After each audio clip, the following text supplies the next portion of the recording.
کون سی لڑکی شادی کے لیے بہتر ہے؟ ہمیں کیسے پتہ لگے گا کہ لڑکا یا لڑکی شادی کرنے کے قابل ہے یا نہیں؟ مولا علی کی نصیحت بھری بات شروع کرنے سے پہلے ہم آپ سے گزارش کرتے ہیں کہ اگر آپ نے ہمارے چینل کو ابھی تک سبسکرائب نہیں کیا تو کر لیں اور گھنٹی والے نشان کو بھی دبا دیں تاکہ ہماری تمام آنے والی ویڈیوز کی نوٹیفیکیشن آپ تک پہنچ سکے۔ شکریہ۔ مولا علی کی خدمت میں ایک شخص پیش ہوا اور عرض کرنے لگا، اے امیر المومنین، میں نے اپنی بیٹی کی شادی کروائی ہے لیکن چند ہی ماہ میں وہ شادی ٹوٹ گئی۔ آج کل لوگوں کا پتہ ہی نہیں چلتا، بظاہر تو بڑے اچھے لگتے ہیں لیکن رشتے رکھنے کے بعد اصل چہرہ ظاہر ہو جاتا ہے۔ کیا کوئی ایسا عمل نہیں جس سے ہم شادی سے پہلے دیکھ سکیں کہ یہ لڑکا یا لڑکی شادی کرنے کے قابل ہے یا نہیں، ایک اچھا شوہر بھی بنے گا یا نہیں؟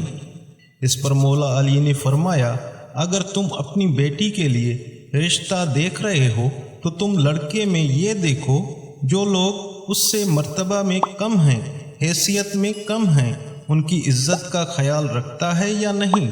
اگر رکھتا ہے تو سمجھ جاؤ یہ زندگی میں ایک اچھا شوہر بھی بنے گا اور اپنی بیوی کا بھی خیال رکھے گا، لیکن اگر جو رتبے میں اس سے بڑے ہیں ان کی تو عزت کر رہا ہے لیکن جو مرتبے میں کم ہیں ان کا احساس نہیں کرتا، تو بس سمجھ جانا کہ یہ انسان تمہاری بیٹی کے لیے صحیح نہیں۔ پھر وہ آدمی پوچھنے لگا، اے امیر المومنین، اپنے بیٹے کا رشتہ دیکھیں تو کیسے پتہ چلے گا کہ لڑکی ہمارے بیٹے کے لیے صحیح ہے یا نہیں؟ اس پر مولا علی نے فرمایا، جب اپنے بیٹے کے لیے رشتہ دیکھنے جاؤ تو تم لڑکی سے چند سوال پوچھو اور تھوڑی دیر گفتگو کرو۔ اگر لڑکی صرف اپنی خوبیاں بتاتی رہے اور ہر بات پر اپنی تعریف کرتی رہے تو سمجھ جانا یہ لڑکی خود پسندی کے دلدل میں گرفتار ہے، لیکن اگر لڑکی اپنے گھر والوں کی بات کرے، اپنے والدین کی بات کرے تو وہ لڑکی آنے والے وقت میں کسی بھی انسان کے لیے ایک اچھی بیوی ثابت ہو سکتی ہے۔ اور اگر کوئی انسان دونوں اعمال کے بعد بھی گھبرانے لگے اور فیصلہ نہ کر سکے تو وہ گھر آ کر 27 مرتبہ سورہ کوثر پڑھ کر سو جائے۔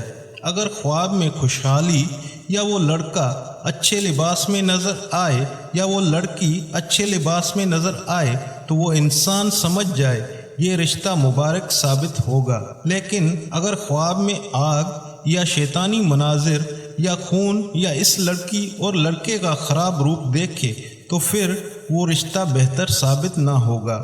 جس عورت سے نکاح کا واقعی ارادہ ہو، نکاح کے لیے اس کو کسی بہانے سے ایک نظر دیکھنے کی گنجائش ہے تاکہ نکاح کے بعد کسی ناگواری کا اندیشہ نہ رہے۔ حدیث شریف سے اس کی اجازت صراحتاً ثابت ہے اور حدیث سے صرف ایک نظر دیکھ لینے کی اجازت ثابت ہے۔ تنہائی، خلوت یا باقاعدہ آمنے سامنے بیٹھنے کا حدیث سے کوئی ثبوت نہیں ہے۔ اس کے علاوہ یہ صورت نہ صرف یہ کہ بعض خاندان والوں کے لیے ناپسندیدہ ہے بلکہ حیا اور غیرت کے بھی خلاف ہے۔